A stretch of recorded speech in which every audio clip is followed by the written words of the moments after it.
What's up, boys? Kila West here, and today we're playing the AV-8B Plus for America. This is a little bit of a different video than my usual videos, but since I got myself a little bit of education on the update since my last video, I figured I might as well take you along for the ride on how I learned the AV-8B Plus, and also some of my impressions on the plane. Most of this is going to be commentary, not live audio, so don't beat me up too much. Fight back! Fight back! But enough yip-yapping, let's get into the game. Starting with this first game, this is probably the best game that you're going to possibly have in the AV-8B Plus. Starting with one of the first pros of this plane is TWS. I get to be like your little brother with the binoculars in the tree staring at the girl next door. I get to look, but they don't get to know I'm looking. TWS allows you to see enemies and have radar pings on them without the enemy actually knowing. That combined with AMRAAMS, that once they get within 15 kilometers of the enemy, their active radar inside the missile takes over the guidance, lets me just fist these guys. Now, whether they consent to this or not, they don't really have a choice. Right to jail, right away. Because until 15 kilometers, they don't get to get defensive. And they're all heading towards me. You can probably hear my RWR screaming at me, letting me know that my anus is about to be resized. But no worry, my anal virginity is safe. I do get to turn around and be defensive because the AMRAAMS will track their targets on their own, letting me turn around and fly back to base to rearm and refuel. And you remember how I said this is the best case scenario. We just landed 4 AMRAAMS off the rip. Best case scenario right there. But take it from me, even though you've turned around completely, still flare and chaff a little bit. You never know what might creep up. Now that we've rearmed and refueled, I think it's important to let you guys know about the loadout of this plane, which is very much a positive of this plane. You get 4 AMRAAMS, 2 9Ms, and you can also equip a built-in 25mm thumper of a gun. But this scenario we're in right now is a perfect showcase of the AV-8B Plus's abilities. We're the last one alive on our team. This F-15 has us hard-locked, but he doesn't know I have AMRAAMS. Because I'm within 15 kilometers, I get to yeet one of those AMRAAMS off and start to turn to get defensive once I see the missile come into frame. Boom, see the missile, turn, get defensive, almost crash, almost a skill issue, but he gets penetrated. I'm sure that F-15 swinging in the air, not understanding how he didn't get the first shot off, but the AMRAAMS just allow that. That's what makes it so great at this BR. Once you've turned and got defensive, you can go back on the attack.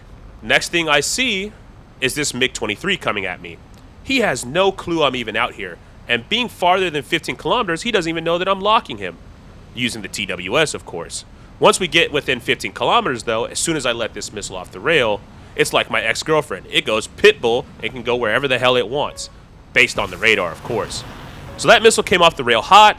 It's already actively guiding. I don't have to do anything else. Data link, all that doesn't even matter. But this guy just now realizes within 2 kilometers what's coming. He's having a bad day. I think it's also worth noting that this plane gets a decent amount of flares and chaff.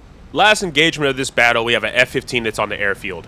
Again, he has no clue that I'm here because I'm using TWS, unless he can see me on the map, but he probably can't. I let him get off the airfield just so he thinks there's a little bit of hope, but we're within 8 kilometers. So as soon as the missile comes off the rail, he gets a SAR warning. But it's not going to be enough time for him to try multipathing or try jinking. And just like that, last guy's down. We got 7 kills this match purely based on AMRAAMS. We could have had 8, but the F-14 was a lobotomite and crashed before I could get the AMRAAM on him. But where I think the AV-8 really shines is kind of being like your stepmom. It picks up the dirty seconds of everyone else that already got a chance with it. In this clip, we're picking up people that really aren't paying attention to us. As you can see, they're flying kind of sideways to us.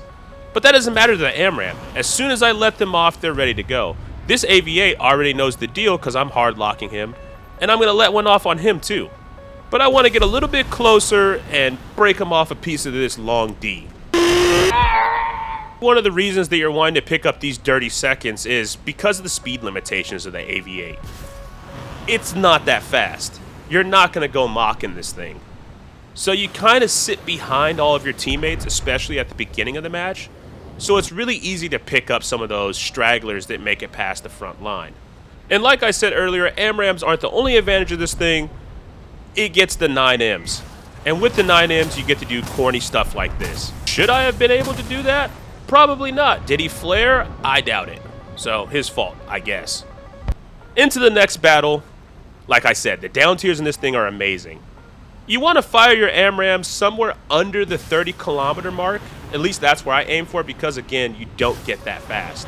Because this thing doesn't have the inertia to get over Mach, it makes it really hard for it to really shove these missiles out there and touch somebody.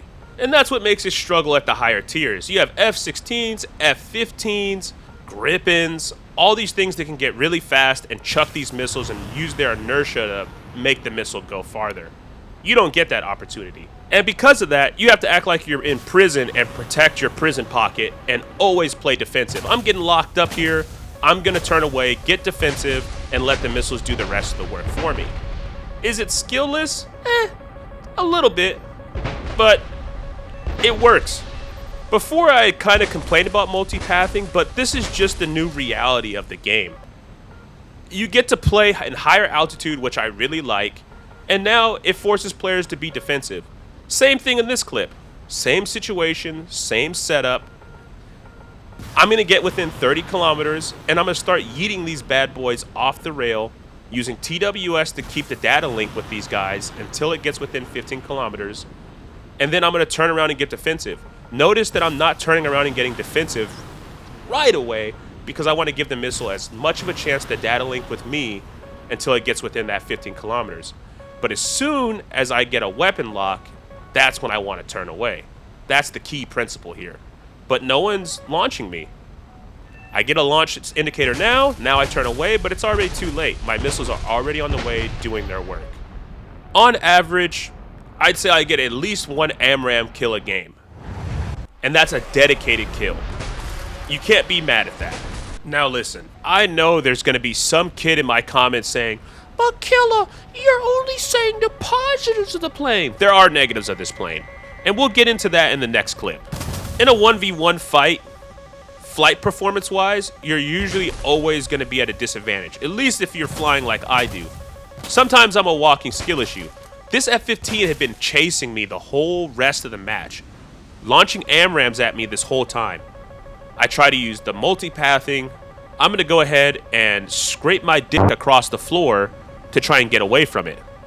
Do I get away from the first one? Sure. But the next missile puts me into the next game, and this is where I want to talk more about flight performance. There are some advantages to the AV-8B Plus. As you can see here, I'm more in hover mode with this J8F. He thought he could dogfight with me, but because of the hover mode, if you're isolated, you can do some nasty stuff. But if I had the skills like Defend or Seek, I would have hit those shots. Instead, he J's out in embarrassment, realizing that I just beat him in a dogfight just using a hover. Earlier, I had said that how you're kind of relegated to sit in the back and clean up the dirty seconds, kind of like a cuck. It's very true, and you also have to realize that you kind of depend on your team to win for you. You're a missile carrier for the most part, and I really can't drive that point home enough. You don't have the abilities to really do what other jets do, so you have to play the AV-8B Plus a lot differently. And if you're someone like myself, which I'm assuming if you sub to me you are, it's going to take you a while to figure that out. And that's just a part of the game. And I can't even lie, I got this plane from Gaijin fully spaded. I can only imagine how terrible this is going to feel if you're stock grinding it. And the last real clip of the day here is the missile jousting. I'm going against this guy. He gets a hard lock on me, so I get a hard lock on him. I launch my AMRAAM. I'm trying to turn away, and that's another drawback of the plane, that it's very hard to turn away from engagements. I had 6 kilometers there to turn away, and I almost didn't make it.